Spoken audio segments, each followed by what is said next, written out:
Bonsoir tout le monde. Kontatu didate Nova Yorken Broadway eta 26 karrikaren kantoian. Negu gorrian gizon bate gauero jendeari otoi eskatzen aterpea bilatzen duela bilutseri daudenentzat. Mundua ez dara hortan aldatzen. Gizonen hartu emanak ez dira hobekitzen. Zama aroa ez da laburtzen. Baina gizon batzuek gau batez oia dute. Aterpea naiz ehotzik ez. Eta bere erizi Joakin elurra karrikan ari da. Liburuaren irakaspenik ez ahaztu gizona. Eskerrik asko, bonsoir tout le monde.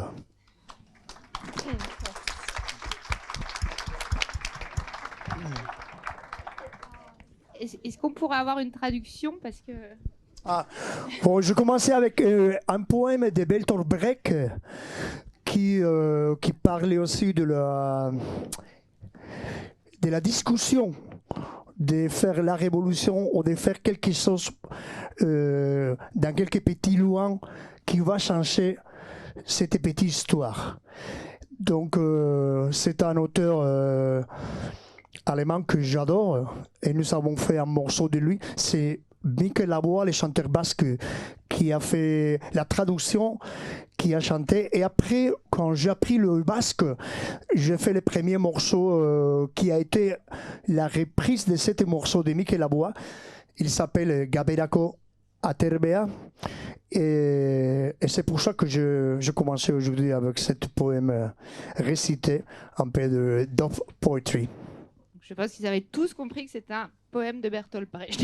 Voilà. Ok. Bien. Bonjour à tous. Merci d'être aussi nombreux. Ça fait plaisir de voir autant d'étudiants réunis parmi nous. Je vais éviter les... Bueno, je peux dire une phrase en basque, hein, parce que c'est la tradition maintenant. Oui, parce qu'on est festival international, on aime les langues, bruit de langue. Alors je vais essayer de faire une petite introduction. Ongi etorri bruit de langue jaialdira, posten naiz zu berriro ikustea eta gau Poitierseko Unibertsitatean Blakiz Beltza Ainoa komikia eta filma aurkeztea. Eskerrik asko, très bien. Très bien. Avec l'accent d'un petit pile aussi, voilà. De la Biscaye. Avec l'accent de Biscaye, super. Dis-moi, alors bienvenue au festival. Non, mais c'est pour ça aussi que je commençais avec les poèmes de Bertolt Brecht, parce que comme ça vous pouvez sentir aussi la musicalité de la langue basque. Même aussi chaque langue a son propre musicalité. Et pour ça aussi que je suis musicien, pour moi c'est super joli de manager toute la musicalité de toutes les langues, comme j'ai fait dans tous les morceaux que je écris dans les derniers ans, et même aussi dans les films Blakiz Beltza Ainoa, qu'aujourd'hui nous verrons dans la nuit, que vous pourrez écouter le basque, l'espagnol, le français, l'anglais, l'agaf, et même aussi l'arabe, et même aussi quelques langues aussi de l'Afghanistan dans les morceaux que vous écouterez. Merci. Alors, je disais bienvenue au festival. Je suis très contente de te revoir parce que tu avais fait le déplacement en 2020 pour nous présenter Blakiz Beltza 1 et tu nous avais promis que tu reviendrais pour Blakiz Beltza 2. Oui. Donc, merci d'être venu, même si on a massacré ta chanson quand même, il faut le dire. J'avais peur qu'on avait chanté la Linea de Frente. Je crois qu'on a eu la pire version. Je me suis dit... Il y a quelques enregistrements de ça, je crois. Non. Oui, on ne le passera pas. Et voilà, donc je suis très contente que tu viennes aujourd'hui présenter le volet 2 du projet Transmédia. Alors, on va parler après de la notion de transmédia parce que c'est important. Et je me limiterai à dire que, voilà, comme vous le voyez à l'écran, donc ce deuxième volet a pour protagoniste Ainoa. Ainoa qui veut dire l'élu en basque et qui est la fille donc de Manesh, le héros du premier volume.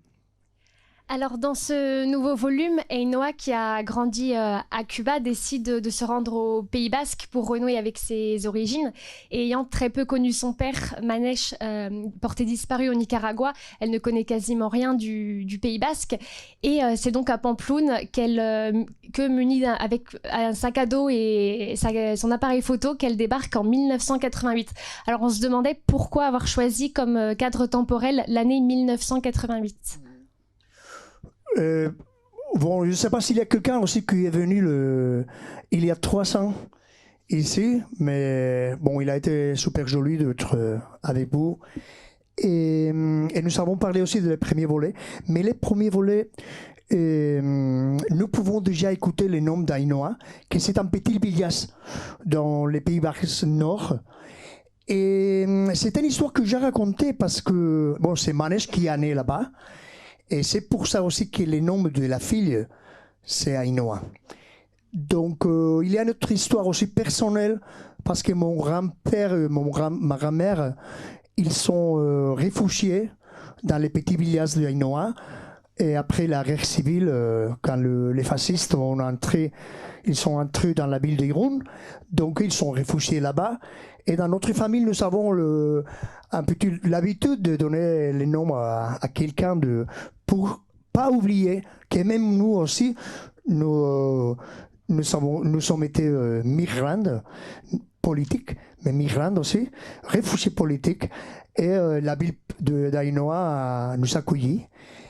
Et donc, dans les premiers volets, nous entendons aussi que Manèche est né là-bas, parce que sa mère et son père, qui a été brigadiste international de Manchester, qui est venu pour combattre le fascisme.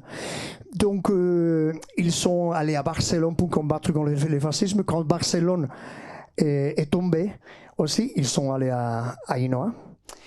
Et nous avons commencé dans l'année 65 avec une histoire très jolie, mais aussi, pour moi, très important de transmettre. Dans l'année 65 a été la défilé de les géantes de Pampelune, qui sont super jolies dans la fête de Saint-Fermin. Non, tout le monde aime beaucoup, pas les taureaux. Je n'aime pas les taureaux, donc ça, les géants, c'est super joli, et comme ils dansent. Mais dans l'année 65, ils ont été invités pour faire la défilé dans la 5e avenue. Mais la discrimination raciale a été aussi dans cette défilé. Donc, ils ont fait l'interdiction de danser à les géants noirs. Je précise qu'ils sont invités à New York. Et c'est oui. Dans ce contexte-là, 1965, la ségrégation raciale, qu'on empêche les géants, c'est une histoire réelle, hein, les géants de Pampelune, il y en a deux noirs, et on les empêche de défiler. Et ça a donné lieu à Black is Belsa. Oui, c'est ça. Mais après, toute la narrative du film, il sera dans l'année 67. Et parce que j'ai pris quelques histoires historiques très importantes et pour raconter tous les voyages, toute la mission spéciale aussi que Manèche fera d'emporter Black Panthers. Black Panthers. Black Panthers. Enfin, les Panthers. Les Black Panthers des États-Unis, oui. Pour l'amener à Cuba. Donc, dans le deuxième volet, j'ai pensé de raconter l'histoire de la fille d'Ainhoa. Donc, nous commençons dans l'année 85. Il a été une histoire de la prison. Il y a 2 prisonniers aussi qui sont allés dehors de la prison des Dan, les amplificateurs d'un groupe de musique qui a joué là-bas. Ouais, je contextualise. Le speaker, oui. Voilà. Raconte, s'il vous plaît. Voilà. Oui, c'est moi la prof de civilisation. Donc, en 1985, donc, il y a la prison de Martutene, qui est au Pays Basque. Voilà, il y a beaucoup de prisonniers de l'ETA qui sont reclus là-bas. Et donc, c'était Imanol, non Imanol, oui. Ouais, le chanteur Imanol va donner un concert dans la prison de Martutene. Et Imanol avait des sympathies pour les indépendantistes basques. Donc, ils vont organiser la fuite de 2 prisonniers en les cachant dans les enceintes et les gardiens de prison vont y voir que du feu. Et donc, il y a 2 prisonniers, Sarri et Picavea, qui vont s'enfuir de la prison. Et le film commence sur cet épisode. Oui, parce que ce jour-là, il a été le 7e de juillet. C'est le jour de San Fermín. Donc, c'est mon sang. C'est la fête aussi des Pampelune. Et nous avons célébré cette histoire. Et j'étais en train d'enregistrer le premier disque de Cortatu. Donc, je pensais aussi de faire une reprise d'un groupe que j'adorais.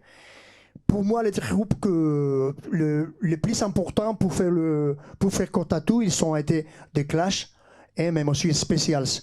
Donc, The Clash, ils ont fait aussi les reprises de Tous and the Mitals. Ils ont fait Pressure Drop. Et Specials, ils ont fait Monkey Man, que c'est un morceau aussi de Tous and the Mitals. Donc, nous avons pensé aussi, nous devons faire aussi une reprise de Tous and the Mitals. Et nous avons pris les morceaux Chatty Chatty et nous l'avons transformé en Sarri Sarri.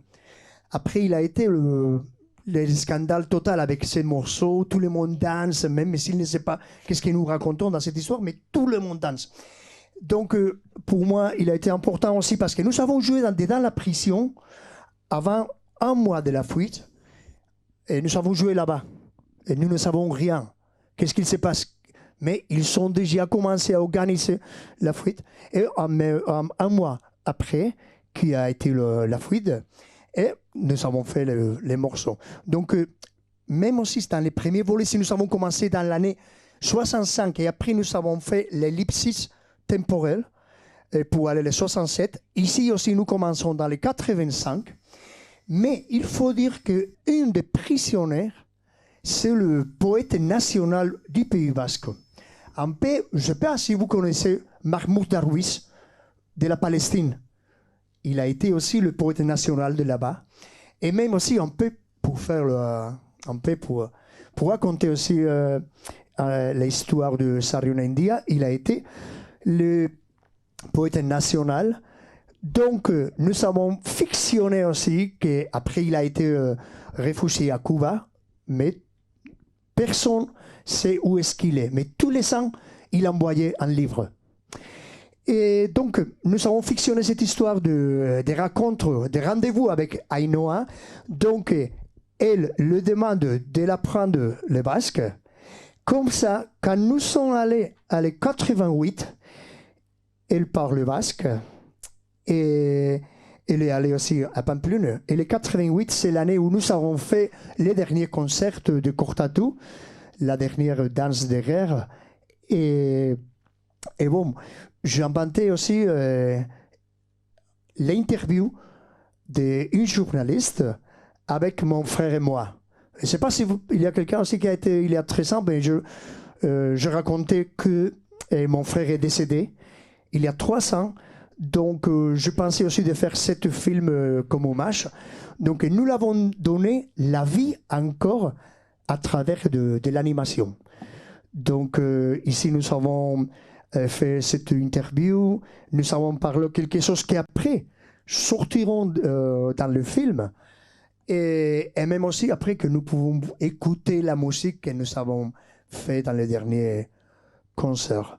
Même aussi le 88, c'est très important aussi parce que c'est un moment où nous avons pensé aussi que c'est la fin de la lutte armée parce que le gouvernement espagnol et l'ETA, ils feront aussi des rendez-vous à l'Algérie. Après, bon, l'histoire a continué, mais nous avons pensé qu'elle finira dans ce moment. Même aussi la guerre du Liban aussi est en train aussi de finir. Ils sont de négociations de paix. Et même aussi dans l'Afghanistan, ils ont fait des négociations pour que toute l'armée soviétique sorte de l'Afghanistan. Donc je pensais aussi que c'est un moment stratégique pour raconter notre histoire. Merci. Alors, on avait prévu un petit extrait du dernier concert de Cortatu. Est-ce qu'on peut le regarder? Ici. Bah ouais. Alors.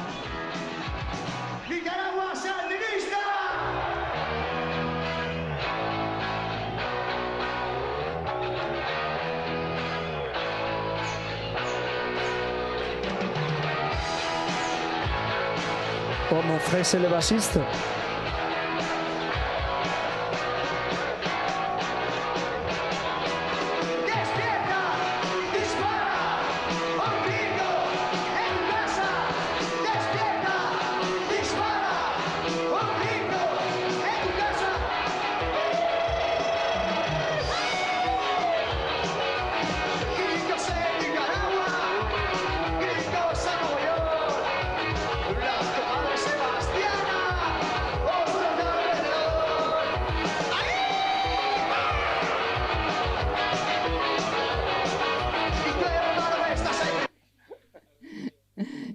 Ouais, alors on a choisi ce morceau parce que c'est effectivement le dernier concert que vous faites avec le groupe Cortatu avant de vous dissoudre, mais après vous allez refaire un groupe.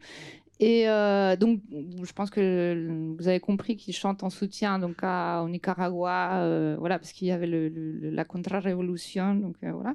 Et puis, enfin, pour moi, c'est représentatif de ton style musical parce que c'est à la fois très engagé politiquement, mais c'est à la fois la fête aussi.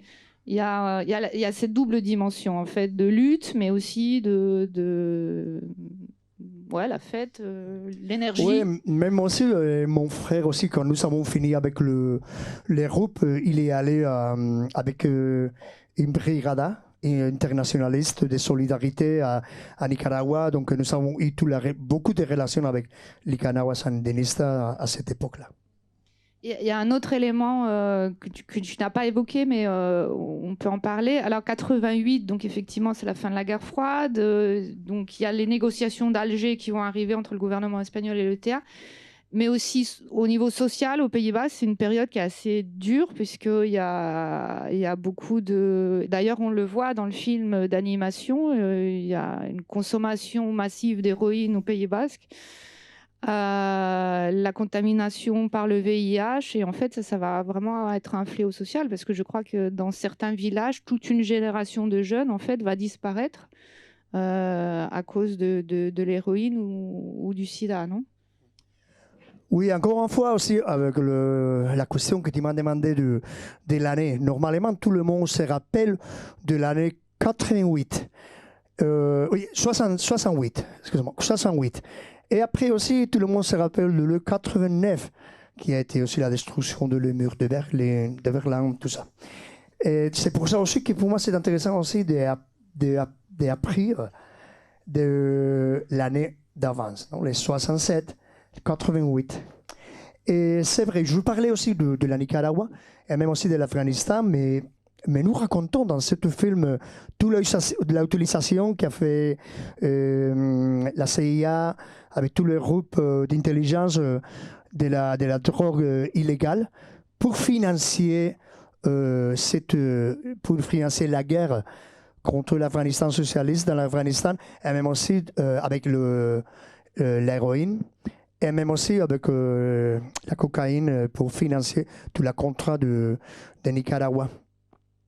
Et donc, si le 80% de l'héroïne qui est venue à l'Europe est venue de l'Afghanistan aussi, à cette époque, ils sont utilisés aussi, dans le premier volet, nous parlons de l'utilisation de l'héroïne contre les Black Panthers. Et après, ils sont utilisés aussi l'héroïne pour financer de guerres sales dans les Pays Basques aussi, pour essayer de démobiliser à toute une jeunesse qui était très rebelle. Justement, moi j'ai une question.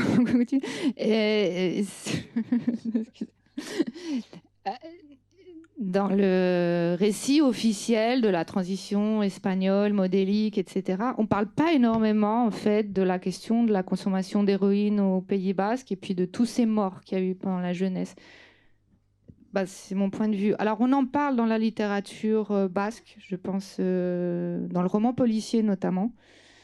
Mais est-ce que c'est spécifique de la culture du Pays Basque d'en parler? Enfin, je sais pas. Moi, en tout cas, j'ai pas l'impression que dans la littérature espagnole, en général, on en parle beaucoup. Bon, il a commencé maintenant. Mais aussi, ils ont commencé aussi maintenant à faire des films sur l'utilisation de la cocaïne dans le Nicaragua, mais même aussi après les problèmes qui est arrivé à les États-Unis, avec tout c'était crack, que c'est en dérivation aussi de la cocaïne, qui a détruit tous les quartiers, et spécialement de la communauté noire et latino. Donc maintenant, ils ont commencé à faire de films, même aussi des films commerciaux que vous pouvez voir à Netflix, mais même aussi des documentaires. David Simon, c'est le réalisateur des séries, une des meilleures. Il a fait aussi des documentaires sur cette histoire-là. Mais encore, nous ne parlons pas qu'est-ce qui s'est passé avec l'héroïne. Pas seulement dans le Pays Basque, dans la France aussi, dans toute l'Europe, l'héroïne que nous avons pris, il a été une stratégie aussi de démobilisation dans tous les quartiers populaires, de tous ces mouvements qui a été très très fort dans les années 80, et même aussi après le sida qui est arrivé. Parce que nous avons connu cette histoire, nous avons appris qu'est-ce que c'est le sida après quelques ans, pas dans le moment que tout le monde a pris l'héroïne. Même aussi, si elle était aussi une histoire aussi de vouloir avoir plus de liberté. L'héroïne a été aussi relationnée aussi avec même aussi comme nous avons vu dans les premiers volets, avec des groupes musicaux comme Velvet Underground, avec Lou Reed qui ont fait le morceau Héroïne. Je suis mieux que si je suis mort quand je prends l'héroïne et tout ça. Donc il y a aussi une esthétique autour de cette drogue, comme a été aussi dans tous les lycées rigiques dans les années 60, cette histoire, non? Donc, il faut, si c'est interdit, il faut goûter, il faut voir qu'est-ce qu'il se passe avec ça, non? Mais après, tu tombes avec toute l'addiction.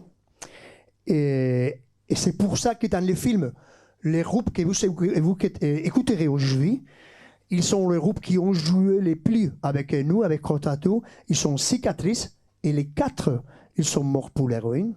C'est RIP, les 3 des 4, ils sont morts aussi pour l'héroïne. Donc c'est un peu pour donner, pas des statistiques, mais pour donner quelques petits cadres de qu'est-ce qui s'est passé dans le Pays Basque. Il y a une génération qui a été totalement perdu, non, détruit. Oui, donc revenons à l'histoire d'Ainoa. Elle est née à Cuba, elle grandit à Cuba. Et donc une fois qu'elle arrive au Pays Basque, son voyage ne va pas s'arrêter là. Elle va, donc, comme son père, elle a une soif d'aventure. C'est pourquoi on voit qu'avec une amie journaliste, elle va poursuivre son voyage et, à travers le monde, et aussi, comme on vient de voir, en côté sur le trafic international de l'héroïne. Et on va, dans le premier volume, Black Sibelza, on voit que presque toute l'histoire se déroule dans le continent américain. Donc c'est un continent que vous connaissez très bien parce que vous y avez joué, vous y avez fait beaucoup de concerts. Mais dans le deuxième volume, Black Sibelza 2, Ainoa, l'histoire va plutôt se dérouler dans le Moyen-Orient. Donc comment avez-vous fait pour vous documenter dans le Moyen-Orient, le Liban, l'Afghanistan. Donc, comment avez-vous fait pour vous documenter, pour écrire l'histoire? Bon, l'histoire, dans les premiers volets, déjà, nous avons vu l'influence de l'Algérie indépendante. Tous les groupes aussi révolutionnaires qui sont là-bas, même aussi les Basques. Et toute l'histoire de la résistance contre le franquisme du Pays Basque, même aussi de l'île Canarias, non? Les Islas Canarias. Et on était aussi dans l'Algérie. Donc il y a la dernière part de la première partie se déroule dans l'Algérie, à Alger. Et donc notre héros, il est connu Iman, mais Iman de Liban. Donc il est allé. je fais la documentation tout du Liban parce que j'ai habité à Beyrouth pendant 1 an. Après que j'ai fait les documentaires sur la musique de la Palestine, c'est la chaîne Al Jazeera qui m'a invité pour faire une série de documentaires sur la musique dans les pays arabes. Donc j'ai fait des documentaires sur la musique dans le Maroc, un documentaire sur la musique de la Tunisie, des documentaires sur la musique de l'Égypte, des documentaires sur la musique de Liban, un documentaire sur la musique de Syrie, un documentaire sur la musique de Koweït, Bahreïn, un documentaire sur la musique de Yémen et le dernier sur la musique de Soudan. Donc, l'endroit où j'habitais a été à Beyrouth. J'ai fait tout le voyage de Beyrouth. Même aussi, mon fils et ma fille ils sont venus me visiter là-bas. Donc, je connais très très bien tout le Liban. Et je parlais beaucoup avec tout le monde parce que j'adore écouter, parler, que tout le monde me raconte d'histoires. Et même aussi avec la musique, non, que j'ai fait les documentaires, mais même aussi j'écoutais l'ancienne musique de Liban. Et c'est pour ça aussi que dans les premiers volets et dans les deuxièmes, vous pouvez voir les posters de l'idée pharo de la musique arabe. Pharo, oui, non? Le pharo, c'est la lighthouse. Le pharo de la mer. Non? Le pharo? Le phare? Les phares de la musique arabe, ils sont des femmes qui sont Fayrouz de Liban et Kulthum de l'Égypte. Donc ils ont été ensemble dans l'Égypte, il y a un poster, donc nous avons poussé le poster dans le premier volet, mais dans ce deuxième volet aussi, vous pouvez voir un grand poster quand il parle à Beyrouth. Donc pour la documentation, pour moi, elle était plus facile maintenant, même aussi parce que j'ai la connaissance de les pays, de la ville de Beyrouth spécialement, mais même aussi parce que j'ai beaucoup d'amis, je les demandé des choses.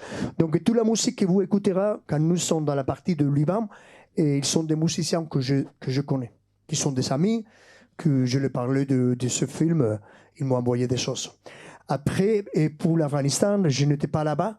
J'ai pensé aussi d'aller avec un journaliste du Pays Basque qui s'appelle Mikel Ayestaran. Peut-être que Jacques, tu le connais, Mikel Ayestaran, je ne sais pas. Il est un journaliste qui a fait beaucoup de voyages à l'Afghanistan. Il m'a envoyé beaucoup d'informations aussi. Donc, ça, il a été un peu la documentation. Et après, dans les Kurdistan, quand nous sommes à Diyarbakir, à Met, dans la langue kurde, j'ai joué là-bas. J'ai fait un concert dans les Nouros, que c'est le jour de la fête nationale. Et j'ai joué justement il y a 10 ans, quand ils ont fait la proposition de paix à travers les leaders de l'EPKK au Chalan. Donc j'étais là-bas, 1 million de personnes qui sont venues de tous les Kurdistan. Et tous les groupes qui ont joué, ils sont folkloriques. Mais nous ne sommes pas folkloriques, nous faisons des rock mélangés avec les reggae et tout ça. Et nous avons eu les peurs de qu'est-ce qu'il se passera avec, quand nous commencerons à jouer. Et il a été la folie quand nous avons commencé à jouer. Donc il est incroyable, nous avons passé là-bas 1 semaine. Donc j'ai déjà pris beaucoup de documentations, des amis qui m'ont envoyé après aussi des histoires pour faire ce film. J'aimerais qu'on revienne sur la notion peut-être de projet transmédia. Alors, comme vous voyez à l'écran, Black is Belsa, c'est tout un ensemble en fait. Donc, on a à la fois une BD, donc on a ici la première, Ainoa la deuxième, oui. Des films d'animation, des disques. Et puis aussi, dans le premier volet, il y a eu un projet d'exposition. Pourquoi faire compliqué Pourquoi faire un projet de transmédia avec en plus la particularité que chaque produit du projet transmédia a une autonomie? Oui, l'histoire des projets transmédia que nous avons commencé dans l'année 2010, quand nous avons écrit nous avons écrit toute l'histoire. Et nous avons pensé de faire un film, mais nous n'avons pas la financiation pour faire le film d'animation, donc nous avons pensé de faire la BD, la bande dessinée. Mais en même temps aussi, nous avons fait un morceau avec le chanteur d'un groupe des États-Unis qui s'appelle Bud Riley, de le groupe des Coupes, qui est très proche aussi à toute l'idéologie aussi de Black Panther et tout ça. Donc il a chanté avec nous dans ce morceau Black is Belsa. Et après, dans l'année 2014, nous avons sorti la bande dessinée. Mais les musées de Bilbao, qui s'appelle La Londira, ils m'ont demandé de faire une exposition avec tous les projets créatifs de comment est-ce que nous avons trouvé la documentation, tout ce que nous avons utilisé, tous les éléments que nous avons utilisés pour faire l'histoire. Donc nous avons des films, des documentaires, des posters, beaucoup de choses, et nous avons fait l'exhibition avec beaucoup d'activités complémentaires. Donc c'est comme ça que nous avons commencé à faire plus de choses. Non? L'histoire de le transmédia, c'est que tu ne racontes pas l'histoire seulement avec une production ou une plateforme narrative. Tu fais plus, et chacun a son propre personnalité, comme tu viens de dire. Donc, nous avons fait la bande dessinée avec le designateur de Mexique, Jorge Alderete. Et après, nous avons fait l'itinérance aussi de l'exposition à Barcelone, où nous avons fait aussi des activités parallèles. Et après aussi, nous sommes arrivés à Donostia dans l'année 2018, quand nous avons fait la première de le premier film. Donc maintenant, avec le deuxième film, nous avons fait les films et en même temps la bande dessinée qu'il a dessinée Susana Martin, que c'est un fille très engagé dans tous les mouvements féministes. Nous avons pensé que c'est lui qui doit faire cette histoire d'Ainoa. Et donc nous avons sorti en même temps, mais encore nous n'avons pas sorti la BD en français. Donc il faut que nous trouvons la maison d'édition. Mais j'espère que dans cette année, nous les sortirons aussi. Oui, donc justement, on s'est intéressé à l'illustration et on aimerait savoir pourquoi avoir décidé de changer d'illustrateur entre Black is Belsa 1 et Black is Belsa 2 et concrètement, pourquoi avoir choisi Susana Martin pour l'illustration de Black is Belsa 2. Est-ce que c'est parce que Ainoa, le personnage principal, est une femme et entourée de femmes fortes et parfois homosexuelles et lesbiennes, puisqu'on sait que Susana Martin est très engagée dans la cause LGBTQ+. Oui, bien sûr. Bien sûr, c'est pour ça. Et quand nous avons commencé à faire la première bande dessinée, nous avons parlé avec Jorge Alderete. C'est de l'Argentine, mais il habite à Mexique, donc il est muraliste. Et il fait des posters pour tous les concerts de rock et tout ça. Donc je le connais très bien. Je ne sais pas si vous connaissez, il y a un groupe de l'Argentine qui s'appelle Fabulosos Cadillacs. Et il a fait des projets, des covers de disques, tout ça. Donc, je pensais qu'il peut faire la bande dessinée. Mais pour le deuxième, c'est clair que pour nous, c'est très important de parler, de travailler avec Susana Martin aussi. Et même si nous l'avons donné toute l'histoire quand il a été déjà écrit, toute l'écriture déjà faite, mais elle a eu toute la liberté pour faire ce qu'elle a voulu. Et il est incroyable parce que je crois que le bande dessinée, c'est super. Même aussi, je crois qu'il faut changer. Même aussi pour la bande de son, nous avons changé dans les premiers volets. C'est Raoul Refri, c'est le producteur des premiers disques de Rosalia. Je vous dis ça parce que je suis arrivé ici avec... dans la voiture, j'écoutais la radio française, j'écoutais Rosalia. J'ai dit, mais elle est très connue ici aussi. Dans les premiers volets, vous pouvez écouter un morceau de Rosalia dans notre film. Parce qu'elle est venue aussi voir pour être avec nous, quand nous avons fait les premiers films, avant de sortir le premier disque, Los Angeles, qui c'est des flamenco traditionnels. Après, le deuxième disque qu'elle a fait a été El Mal Querer, et bon, maintenant Motomami. Mais bon, elle est très, très collègue. Mais nous avons changé. Et maintenant, c'est un fille aussi qui a fait la bande de son. C'est un film qui s'appelle Mathieu Arota-Hailori. Même aussi, nous avons voulu changer. Et il a fait aussi la bande-son d'un film qui s'appelle Aquelarre. Je crois qu'en français, c'est quelque chose de sorcière. Sorcière, oui. Les sorcières, Oui, le rendez-vous des sorcières. Oui, c'est ça. Ça doit être... J'ai plus le souvenir, mais c'est ça, Aquelarre. Elle a fait même aussi la bande-son. Donc, j'adore aussi de changer, de trouver des nouveaux idées et de nouveaux points de vue pour travailler, pour continuer, pour développer mieux tous les projets. Alors, je crois qu'on peut tout l'univers Black is Belsa que nous avons créé. Pardon. Ouais, on s'était on t'avait un petit peu critiqué, mais avec mucho cariño, ouais, sur le fait que dans Black is Belsa, les femmes étaient très sexualisées. Là, c'est un peu mieux, même si on a trouvé qu'il y avait un changement. Donc c'était, voilà, on a apprécié le changement. On a trouvé que voilà, il y avait une esthétique qui était un petit peu moins, je sais pas, machiste, je sais pas comment le dire, mais voilà. Mais voilà, ce que tu dis sur la musique, c'est très intéressant parce que moi j'ai eu l'opportunité en fait de voir le film en avant-première au Festival de San Sebastián, donc un moment historique où il y avait 3000 spectateurs réunis dans le Vélodrome de San Sebastián. Et je t'avoue que bon, alors c'était vraiment très bizarre parce qu'on était, c'était un moment incroyable.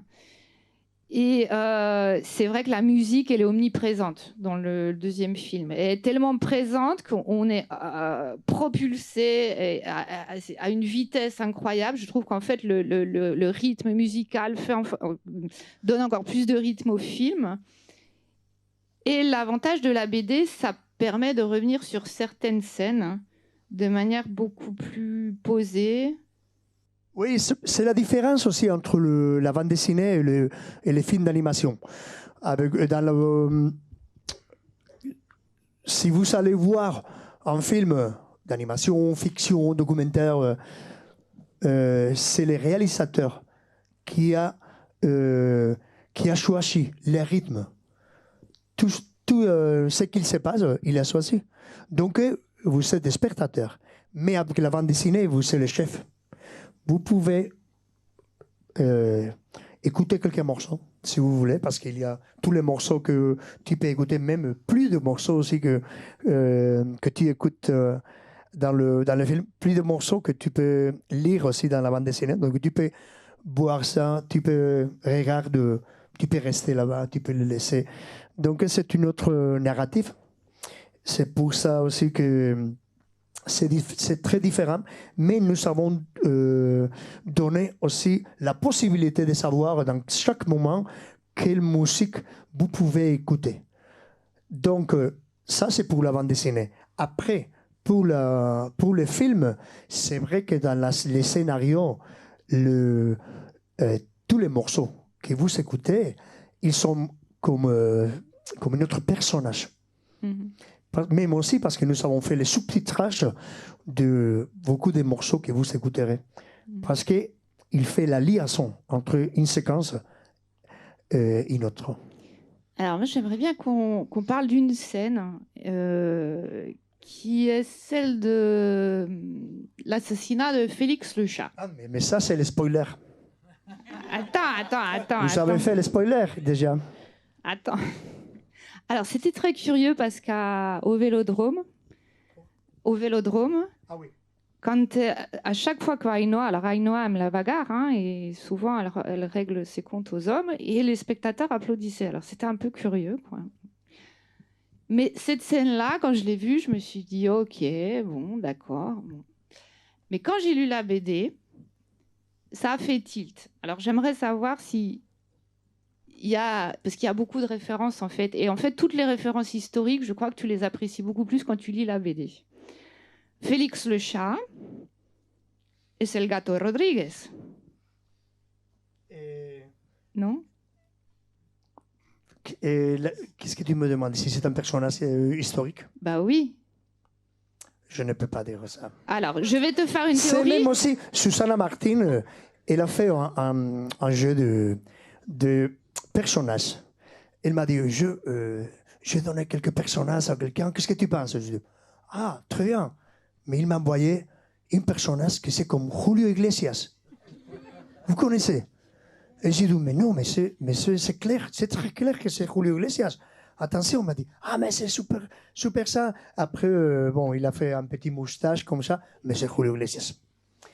Donc, il a fait ce jeu de personnages qui sont la relation avec avec personnages qui sont de la réalité, qui sont. Je sais pas. Moi, j'ai fait la lecture comme ça, mais après, tu vas me dire si j'ai raison ou j'ai pas raison. J'en sais rien. Teddy Rodriguez, c'est Attends, vas-y, on va mettre les images.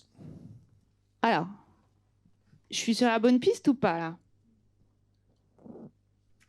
Bon, vous avez fait très bien la parallélisme. documentation. Incroyable, merci beaucoup. Ludivine, c'est la meilleure. Bah, non, Je l'adore. attends, non, mais il y a une culture, Bon, culture politique tout le groupe, aussi. tu le sais tout bien aussi. Alors, je ne sais pas si tout le monde voit. Vous avez reconnu le Che Guevara. Bon, alors, vous l'avez reconnu parce que là. Bon, il est un personnage aussi dans les premiers volets. Tout à fait. Alors, Parce que même aussi le prénom Guevara, c'est un prénom aussi basque. Alors, Guevara, il est vivant dans le premier volume, mais là, les photos qu'on voit, c'est son arrestation en Bolivie en 1968, c'est ça? Et la mort? Ouais. 67. 67, pardon. Et on voit parmi les gens qui l'entourent, donc un soldat bolivien, à gauche, là, et puis, je ne sais pas, je peux me lever peut-être. Il y en a un autre.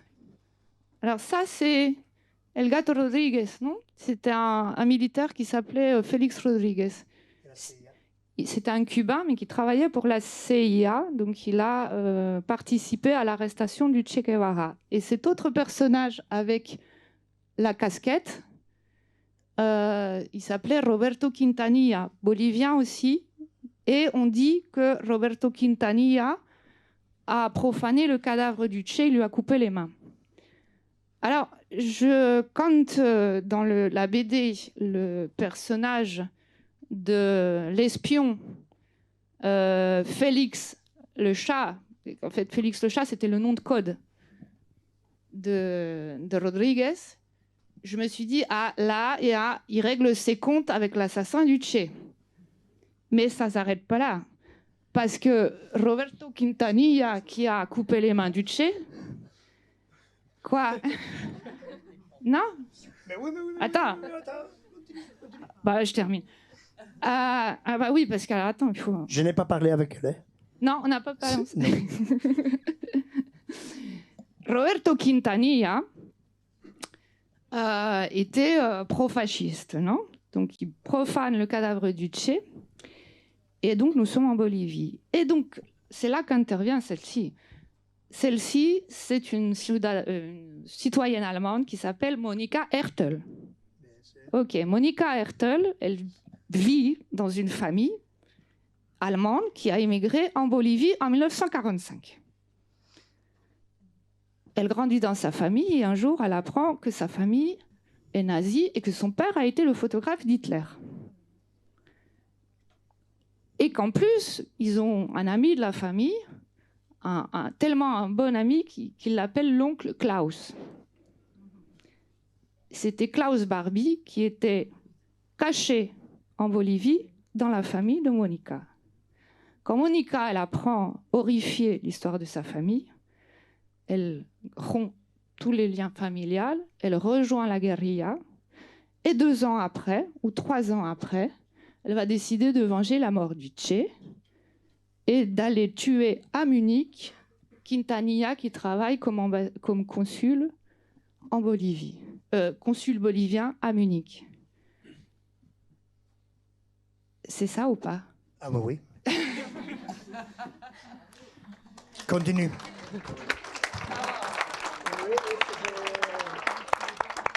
Non, mais attends, j'ai aucun mérite. Je me base sur l'histoire. Mais tout ça pour te dire que finalement, quand j'ai vu le film, ça va tellement vite que j'ai rien vu. Mais en lisant la BD, ça a fait tilt. Et alors, je ne sais pas si tu l'as fait exprès, parce que Félix le chat, c'est quand même un personnage d'un dessin animé. Et après, dans la BD, tu parles aussi de Puto Disney. Ah oui. Putain de Disney. Voilà.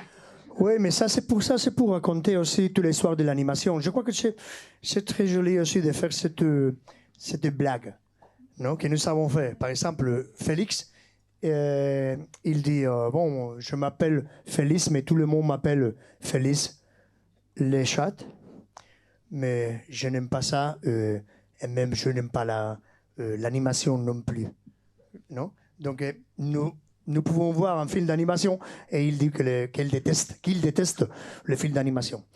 Et donc pour moi ça c'est joli de faire de ce petit métacinéma un peu. Et bon, après, avec toute cette histoire, je suis éclaté, vraiment. Nous connaissons très bien toute cette histoire parce que je crois que c'est important de raconter aussi que je suis né dans l'année 63 dans les Pays Basques, mais dans la dictature de Franco, où le basque a été interdit. Donc j'ai parlé seulement l'espagnol. Mais après de la mort de Franco, il a été tout le mouvement de récupération de la langue basque où nous avons fait partie. Donc j'ai commencé avec mon premier groupe, Cortatu, à chanter en espagnol. Et après, quand nous avons appris la langue basque, nous avons commencé à chanter en basque. Même aussi, c'est un changement anticommercial. Parce que beaucoup de monde ne comprennent pas à ce moment, nous sommes très bien connus, mais nous avons fait les changements et nous avons joué à cette époque aussi beaucoup dans la France parce que nous avons fait partie aussi de toute l'histoire de le rock alternatif, que je ne sais pas si vous connaissez, mais tous les groupes comme Ludibon 88, Verrouillé Noir, Les Shérifs, tout ça, ils ont été des collègues et nous avons joué ensemble et qu'ils ont été super fiers de connaître quelqu'un qui a changé même aussi la langue pour dire maintenant nous chanterons avec la langue, avec notre langue qui a été interdite, que les fascistes ont essayé aussi de faire le disparaître, mais maintenant nous l'avons récupéré. Alors, on va passer aux questions, mais je crois qu'avant, Haussmann, il avait une question importante à poser à Fermine et après, on vous laisse la parole. Oui, alors on va plus spoiler le film, oui. Un autre spoiler? Non, on va plus le faire, on va plus le faire. Ah. Donc, Ainhoa a été récemment nominé comme meilleur film d'animation dans le festival Goya qui a eu lieu à Séville, oui, comme les Césars en France. Mais cette nomination a provoqué des polémiques, notamment avec des partis politiques comme Vox. Donc Vox, c'est un parti politique espagnol d'extrême droite. Comment avez-vous vécu cet événement? Donc, ils ont même parlé de vous sur des articles sur leur site internet. Donc, comment vous avez vécu cet événement? Oui, c'est un peu comme le Rassemblement national, non? Le Front national français. Maintenant, il y a un groupe c'est une scission des partis populaires qui s'appelle Vox. Et ils sont des fascistes. Et bon, dans la guerre civile, ils sont dit morte à l'intelligence, vive la mort. Donc, ils sont maintenant fiers de cette histoire de la guerre civile, de les fascistes et tout ça. Donc, ils ont essayé de dire qui est bienvenu à Séville. Et ils ont dit que je ne suis pas bienvenu à Séville. Donc, nous avons fait la présentation de la bande dessinée dans la librairie de l'Alameda, que c'est un endroit très populaire. Et beaucoup de monde qui est venu pour dire tu es bienvenu. Donc, l'extrême droite, il ne peut pas dire qui est bienvenu et qui non. Il faut combattre l'extrême droite. Il faut combattre aussi le racisme. Ce n'est pas une idéologie, l'antiracisme. C'est une histoire des droits. Ouais, ceci étant, il y a quand même, par rapport à cette polémique, moi j'ai regardé la nomination, la cérémonie à la télé, et quand même, j'ai une question. Quand le film Black Isbelza est annoncé, il n'est pas annoncé comme un film de Fermín Muguruza. Il est annoncé... c'est le nom des producteurs. Mais toujours, il faut trouver l'histoire positive. Toujours. Attention, tout le monde. Et même s'ils n'ont pas dit mon nom, nous avons écouté les morceaux Sari Sari. Donc c'est déjà la victoire. Ouais, mais comme artiste... Dans la télévision espagnole, tous les ont écouté les morceaux Sari Sari. Donc merci beaucoup. C'est vrai, mais bon.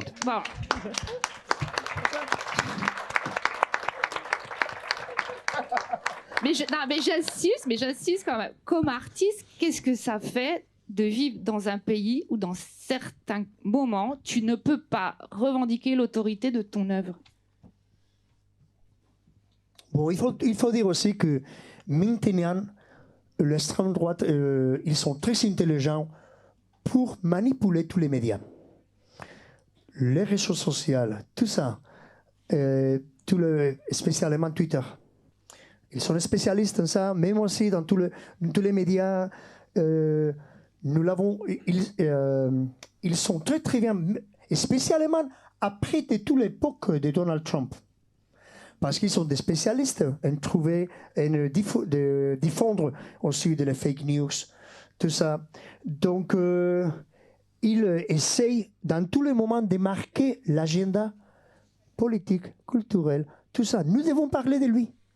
Je me rappelle quand j'ai commencé à faire la tournée, d'avant-première du film, il y a une représentante dans le Parlement national, le Rassemblement national, qui a dit « Allez à l'Afrique ». Vous vous rappelez de ça? Non, les Noirs, il doit que... Si, c'était une polémique, effectivement, par rapport au bateau qui accueillait... voilà. Ah, donc, tu dis, mais qu'est-ce que c'est ça? Dans le Parlement français, il y a quelqu'un qui peut dire ça. Après, il a dit non, mais comme ça. Mais il l'a dit. Et tout le monde l'a écouté, non? Et tout le monde a parlé de ça. Et tout le monde parle de cette histoire. Donc, nous avons fait la proposition culinaire très spéciale à la bouillabaisse de Marseille. C'est un spoiler aussi. Donc, il y a un fasciste qui dit non, les Noirs, il doit aller à l'Afrique, à la bouillabaisse. Et après, vous verrez qu'est-ce qui se passe dans le film. Ok, merci. Alors, juste pour ça, voilà, il faut quand même dire, voilà, le film, il a quand même beaucoup de problèmes avec la censure en Espagne, beaucoup de problèmes par rapport... Il y a beaucoup de cinémas qui ne veulent pas, en fait, passer le film. Donc, c'est un acte aussi de résistance antifasciste, anti-extrémiste, que d'aller voir le film, de le soutenir, parce qu'il y a très peu de cinémas qui le passent, il ne reste pas une semaine. Donc, voilà, il faut aller le voir. Merci beaucoup.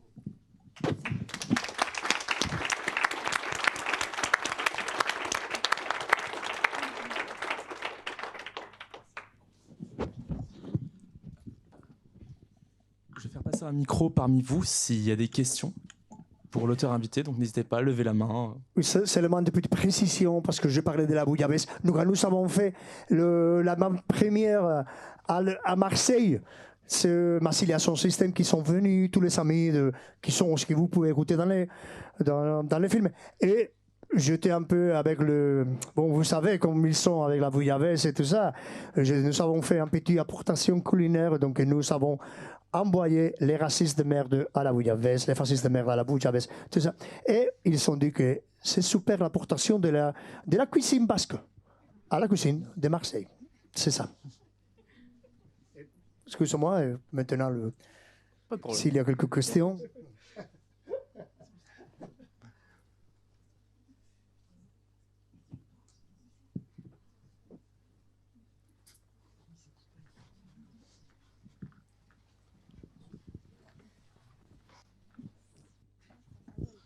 Bonjour. Déjà, merci pour cette présentation. C'était très intéressant. Et moi, je connais pas bien en fait l'histoire du punk basque. Et comme vous êtes il a un peu la tête d'affiche de ce mouvement, j'aimerais bien que vous nous racontiez un peu l'histoire des débuts du punk basque et comment vous avez réussi à créer votre groupe avec votre frère et voilà ce qui s'est passé. Merci beaucoup. Merci à toi. L'histoire des punk que nous a commencé, il a été très important pour nous, et même aussi les Sex Pistols. ils ont chanté des choses que nous n'avons pas écoutées. Non, ils ont commencé à dire je vous salue la reine et à votre gouvernement fasciste, non? God Save the Queen. Mais après les clashs, aussi, il a été très important pour nous. Mais si je vais vous raconter aussi que du Clash, ils ont fait un morceau dans l'année 1977 qui a dit « Maintenant, c'est notre moment. Pas de Rolling Stones, pas de Beatles, pas d'Elvis Presley. » Donc je dis « Maintenant, nous disons qu'est-ce qui se passe. » Mais pour nous, dans les Pays Basques, il a été un peu différent.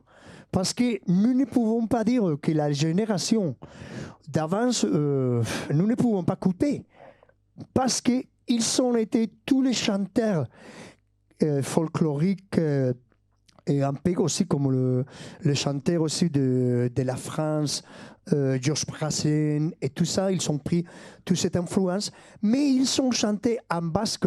Quand le basque a été interdit, nous avons pris des disques interdits et nous l'avons écouté à la maison, mais il a été avec tous les pères aussi. Et donc, ils ont chanté, ils ont fait de les combattre contre le franquisme et le fascisme.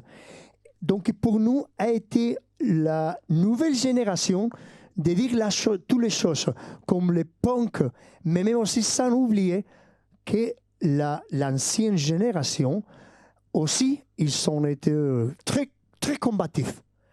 Donc, c'est pour ça que quand nous avons fait le 3e disque que nous avons chanté en basque, nous avons invité les chanteurs les plus connus, un peu le totem des années 60, qui s'appelait Mikel Aboa. Donc, nous avons chanté ensemble, nous avons fait un morceau qui parle aussi de Beyrouth et que nous pouvons écouter dans ce film quand nous faisons toute cette transition de le Pays Basque à Livan. Donc, il a été un peu comme ça. Mais même après, nous avons été Cortatu, La Polla Records, Scorbuto, beaucoup de groupes.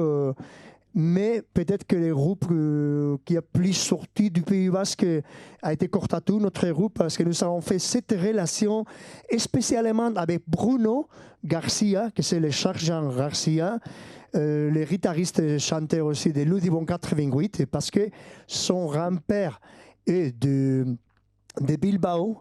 Et après, parce que je connais Manu Chao, et nous avons commencé à travailler ensemble, nous avons fait des morceaux ensemble, et nous avons fait même aussi dans l'année 2003, il y a 20 ans, tout une tour ensemble dans toute l'Europe, même aussi qu'il y a eu de la censure dans l'Espagne, parce qu'il y a été l'époque de le président Aznar. C'est le président qui a fait tout le mélange avec George Bush et Tony Blair pour aller à la guerre contre l'Irak quand ils ont dit qu'il y a des armes de destruction massive. Il a été la méchance totale. Ils ont fait un génocide à Irak. Alors, peut-être que par rapport à la question de Sacha sur la musique basque, on pourrait peut-être mettre la bande-annonce du film, parce que là, vous allez écouter des morceaux de Cortatu et voilà. Parce les que vraiment... RIP qui ont fait terrorisme policial, ouais. C'est un autre morceau aussi de groupe punk qui s'appelait RIP.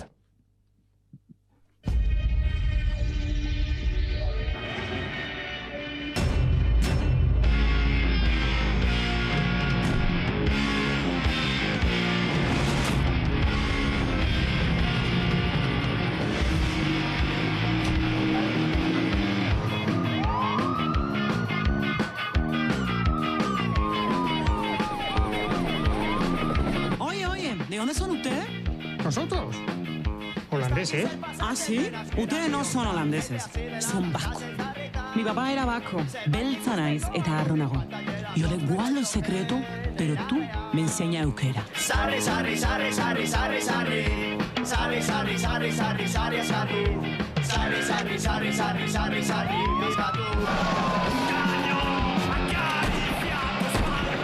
¡Contra la pared! ¡Yo no he hecho nada!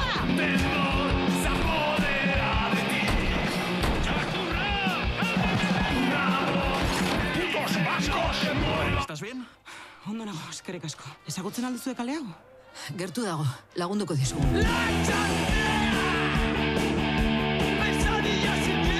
Hau Hau da oparitu zidan lehenengoa.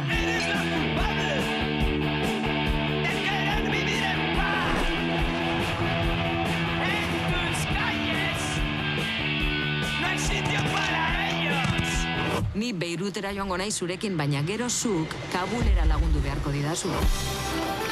Bizkor, nire atzetik! Munduan kontsumitzen den heroinaren 80% hemengo Amapola zelaietatik ateratzen da. El desmerengamiento de la Unión Soviética está al caer. Pronto recuperaremos en Cuba lo que es nuestro. You can't wash off blood with blood. Gerrak ez duen pikarik niretzat. The United States are allies of Iraq. That's why they won't tell the truth about the massacre. Tell the world about this. We are fighting a multi-headed dragon. The CIA is financing the war in Afghanistan with heroin, and the contrast in Nicaragua with cocaine. Satisfacen a la regla. They killed my mother. They made my father disappear. I went there looking for the truth.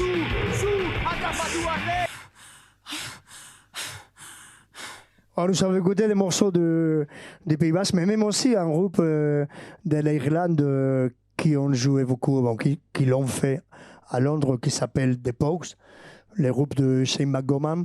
Et nous avons eu beaucoup de relations avec eux, avec tous les Irlandais, et spécialement avec ce groupe. Et c'est pour ça qu'ils sont voulus aussi de nous donner les morceaux pour s'écouter dans le film. D'autres questions?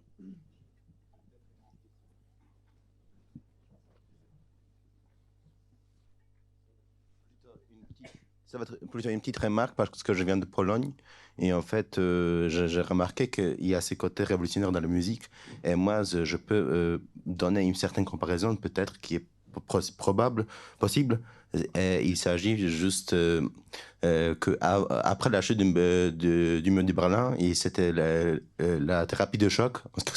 C'était une méthode de rétablissement de l'économie polonaise.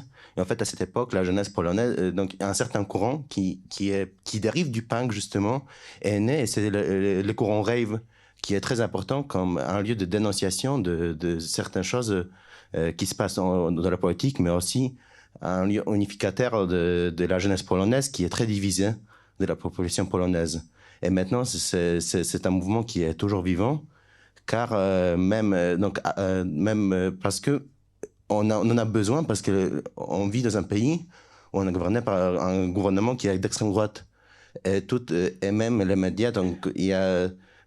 donc on n'a pas trop de diversité dans les médias, justement, et même de l'année précédente, pendant les vacances, c'était l'une des stations de télévision.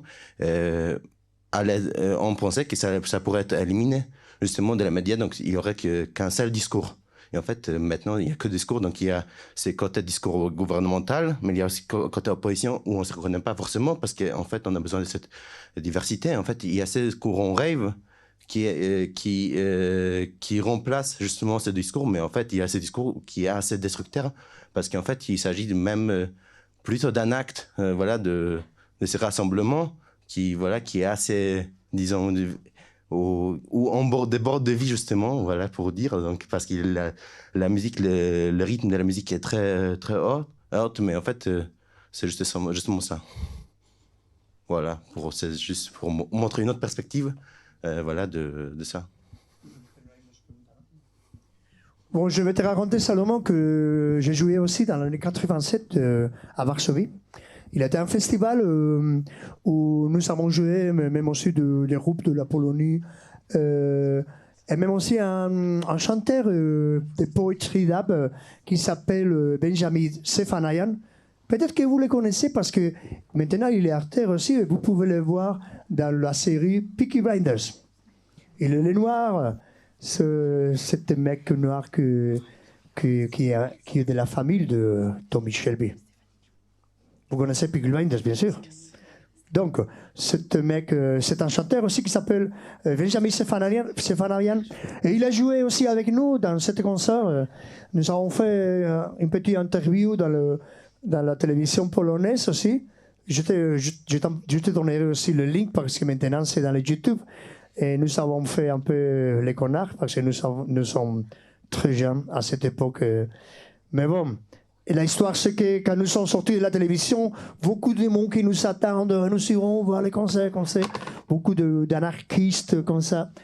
Et il a été incroyable le concert. Et après, tous les disques que j'ai sortis, ils sont sortis aussi dans de labels indépendants dans la Pologne, avec la traduction de basque à la langue polonaise. Donc c'est une relation que je... Et même aussi, quand j'ai joué la dernière fois à Berlin, il y a des amis de Varsovie qui sont venus me voir. Et moi, je crois que la culture rave, c'est très important aussi. C'est la culture de la danse. C'est la culture des rencontres.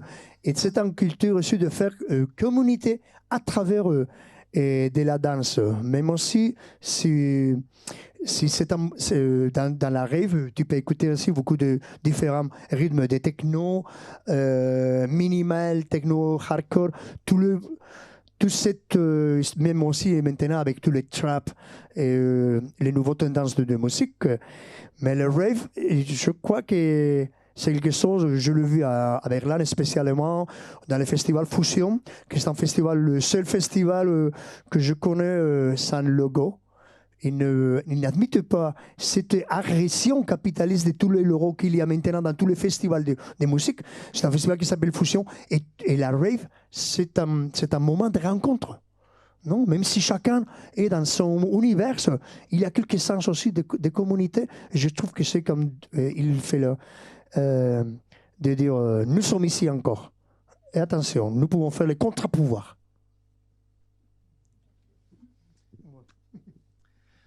Eh bien, ça va être la fin de cette rencontre. Merci beaucoup, Fermine, pour tout, pour vos réponses.